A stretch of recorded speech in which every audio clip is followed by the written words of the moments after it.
On the 16th of May, the European Union will no longer require masks on airplanes. Many countries across the world have already started to relax COVID restrictions.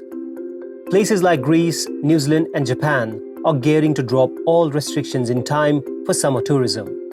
So, is it finally time to go back to normal?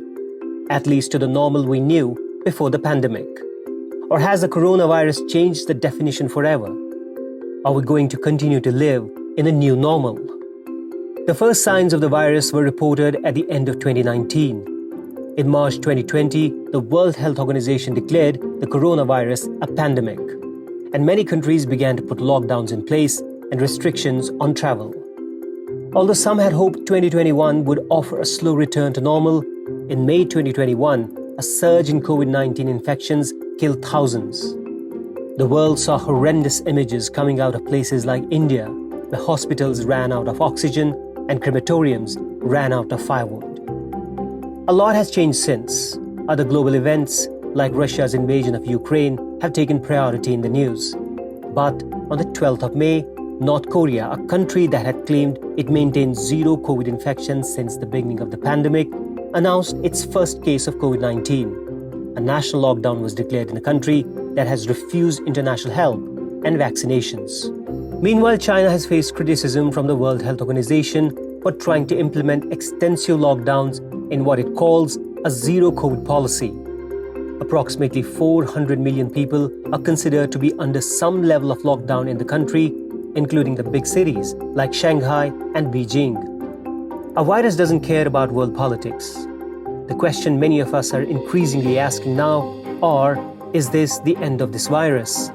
Will it manifest itself like an average flu, or will it get any more deadlier than it has been? This is Beyond the Headlines. I'm your host, Suhail Akram, and this week we're asking, is the pandemic over?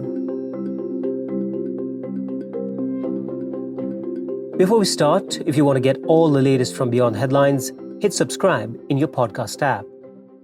We are still in the middle of the pandemic of COVID-19, and this is not the time to let our guards down. It's not the time to lose the sight of the virus. There are still many people being infected around the world. Different countries are in different stages in their response against COVID-19. We understand very well that everyone is tired. We would like to see this pandemic over, but unfortunately, we are not there yet. That is Tariq Yasarovich, a spokesperson for the World Health Organization. He's not alone in voicing the sentiment that COVID-19 may be far from over. Towards the end of April 2022, some airlines in the United States lifted the requirement to wear masks on airlines, and many people celebrated. But the US Centers for Disease Control and Prevention is against the idea of allowing people to travel without masks. Many scientists expressed their hesitation, but the decision to remove the mask mandate was given by a federal judge. In England, almost all COVID restrictions were lifted by mid-February. The British government said that citizens who tested positive will still be advised to stay at home for at least 5 days, but were no longer obliged to self-isolate. Sweden and Denmark are among some of the European countries that have also lifted all COVID restrictions, and in Switzerland, people no longer need to wear masks in most public places. But while a lot of countries have had successes in managing the pandemic, others have struggled. In March, the WHO criticized several European countries for abruptly easing COVID restrictions. The data it put out at that time showed the number of new COVID-19 cases was still on the rise in 18 of the region's countries. In a number of these places, including Germany, Britain, and France, cases rose after a more contagious subvariant of Omicron, known as BA2, took hold. Tariq says every country is a unique case. Well, every country has its own particular situation. So depending on the tools they have, depending on the epidemiological situation, depending on the level of immunization, depending on level of testing and treatments being available. So it is difficult to give a blanket judgment on that. We were always saying that there should be a risk-based approach, that countries should look into their situation and make necessary measures. What is important right now for all countries is to still be agile, to try to see how this virus evolves, to keep testing so we can know where this pandemic is going right now. This virus is still dangerous. That's number one. Number two, we don't know how this virus will evolve. It is important that at individual level, we'll still try to minimize the risk of being infected or infecting someone else. So it is really important that we look at our situation where we live, what's the epidemiological situation around us, and how we can best reduce that risk, keeping distance, wearing masks, avoiding crowded, unventilated places, getting vaccinated. These are all the measures we can all take to try to reduce the risk of being infected. So what do we know about the evolution of this virus? Does a virus really die at some point, or at least become less lethal, more like a common flu? To answer this, we spoke to Dr. Shahid Jamil, a virologist who was formerly the group leader of virology at the International Center for Genetic Engineering and Biotechnology in India. Viruses never disappear. They just go and hide in reservoirs where you don't know about them. There are only two viruses that have been eradicated so far. One is smallpox and the other is rinderpest, which is a cattle virus. Both of those viruses have no other host except man in the case of smallpox and cattle, hoofed animals in the case of rinderpest. Polio is another virus which is ripe for eradication. And polio also spreads among humans. There is no known animal reservoir. For viruses with animal reservoirs, they don't disappear. They just go and hide. Our immune system learns to fight with them, and that's when pandemics, epidemics, outbreaks are over. But they keep re-emerging in other forms. I mean, maybe they go back into an animal reservoir and mutate in that animal reservoir and then again jump into the human population and cause outbreaks. So that's the way nature works. Now, where are we in this pandemic? I think this virus has more capacity to mutate. And if you look at the mutations, if you look at the variants that have arisen, at least the variants of concern, they have all arisen independent of each other. It's not like beta was developed from alpha and gamma developed from beta and delta developed from the previous ones or Omicron from the others. It has not been like that. They've developed independently. So it tells us that the virus has the ability to mutate further, but our immune system, which has been primed with prior infection and immunization, has learned to deal with it. And it will keep appearing in many forms, but hopefully we will be protected. One caution I may add here is that this thinking going around that the virus is getting milder and milder may not actually be true. It is possible that by random chance, some mutations come in which cause the virus to maybe become more lethal. We don't know that. So we need to be careful. Since the beginning of the pandemic, we have seen the COVID-19 virus undergo a number of mutations and produce a variety of strains, some more prominent, transmissible, and lethal than others, including alpha, beta, delta, and Omicron. But it is delta and then Omicron which became more dominant strains. By December 2021, Omicron was causing daily case numbers in the United States to shoot to over 1 million. So what made Delta and then Omicron so contagious? Dr. Jamil explains the evolution of the virus so far. If you recall, the first variant that emerged was Alpha. And the second that came was beta in South Africa and then gamma in Brazil. Alpha spread quite fast, but it didn't cause as severe an infection as Delta caused, which came later. Now, that is definitely linked to the changes that happened in the Delta virus compared to the previous variants. But a lot of it was also because vaccination rates were very low at the time that Delta arrived. Delta caused maximum damage in India. And when Delta arrived in India, only 3% of the population was vaccinated. And that was the case the world around, low vaccination.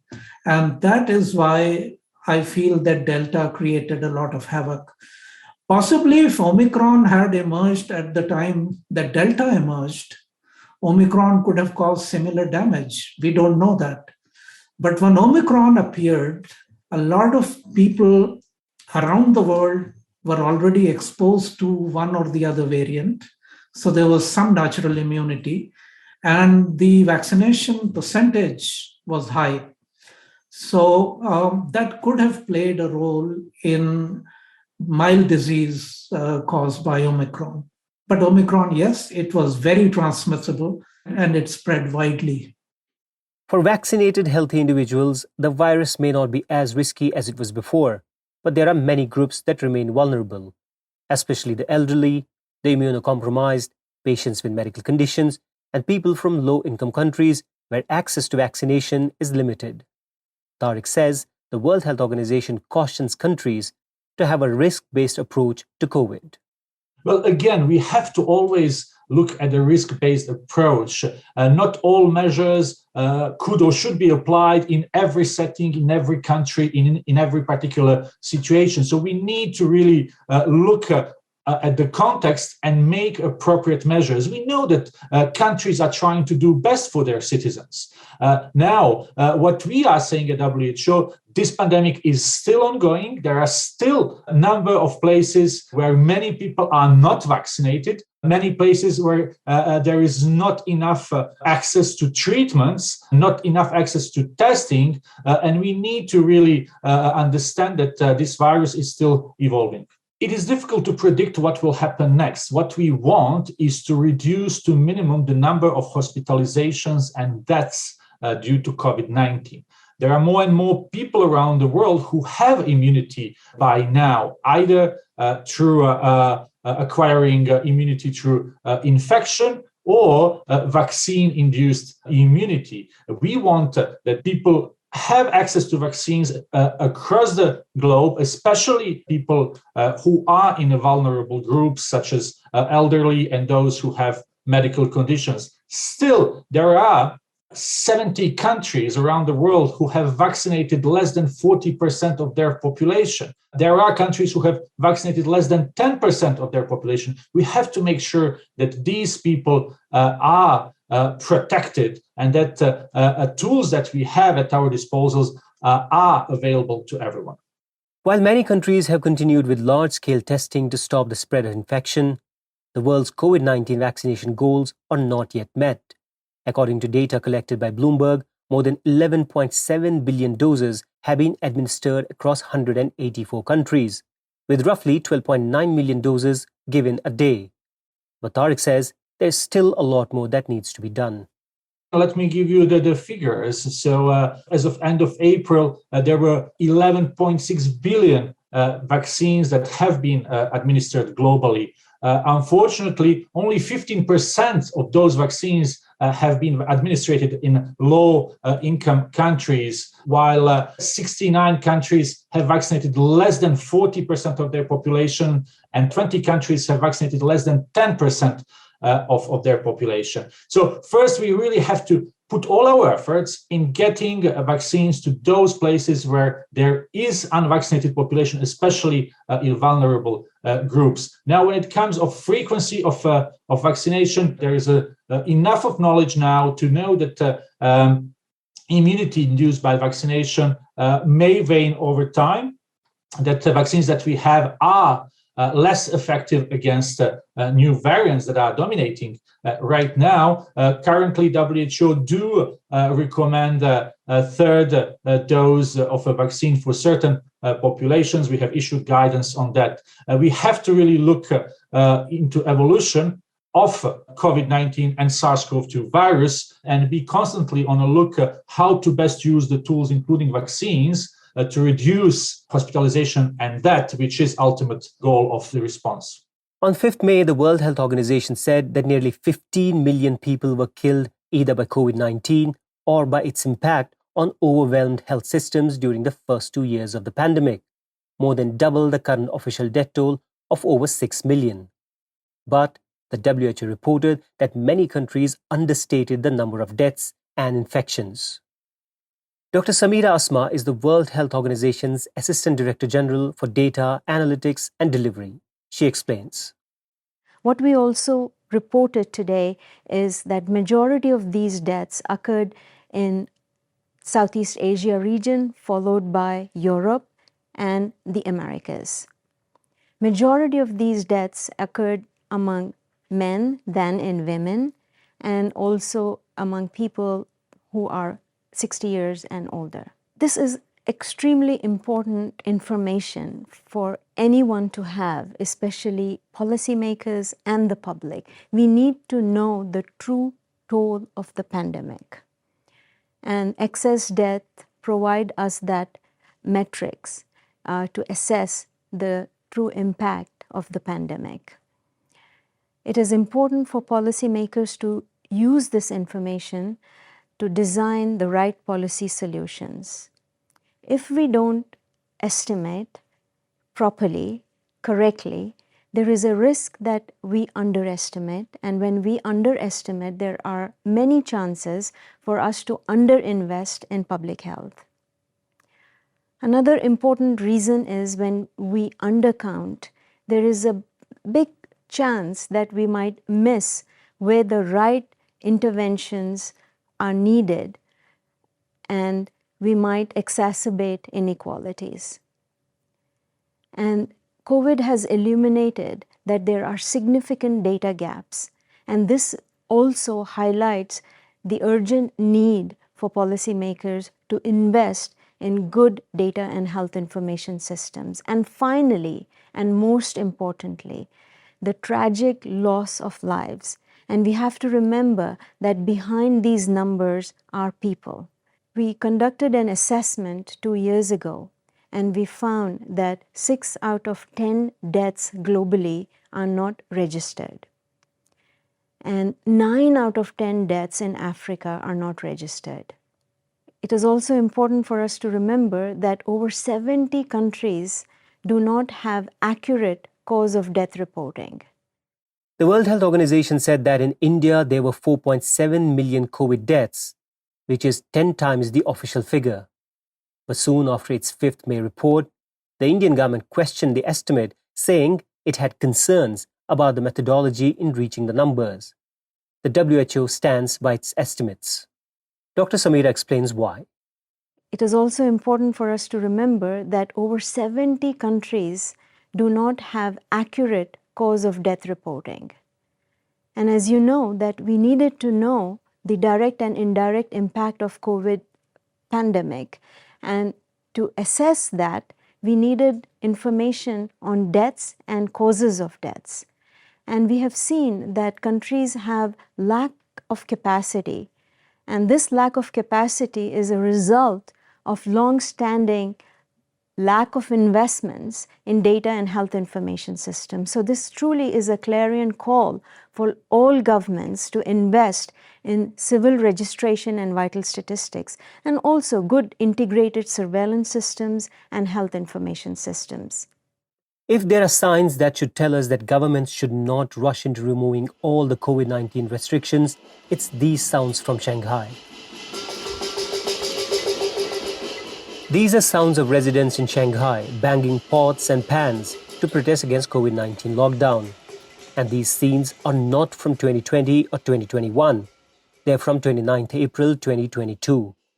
China's financial capital again went into a lockdown after a wave of new infections. Some 25 million people in Shanghai have lived under strict lockdown since the beginning of April. The city was wrecked by Omicron variant infections because it spread so easily. And this Omicron variant is called BA2. But it's not just China. Scientists have blamed the rise in world cases on the new Omicron BA2 variant, which they say is about 30% more contagious, but not more dangerous. Dr. Jamil explains what we know so far about this variant. Well, the most prevalent strain that is circulating now the world over is what we call Omicron as a family of viruses. Omicron, as you know, has diversified into BA.1 and BA.2. It is actually BA.2 that has taken over much rapidly than BA.1. Even within BA.2, another subvariant has arisen, which is called BA.2.12.1, which interestingly has incorporated some of the mutations that we saw earlier in Delta. So there is some cause for concern. There are two other variants that have emerged recently in South Africa. That's called BA.4 and BA.5, again, Omicron subvariants. And they are spreading quite well in South Africa and now several other countries. According to the Geneva-based public health nonprofit FIND, the rate of testing in high-income countries is around 96 times higher than in low-income countries. This may be a worry.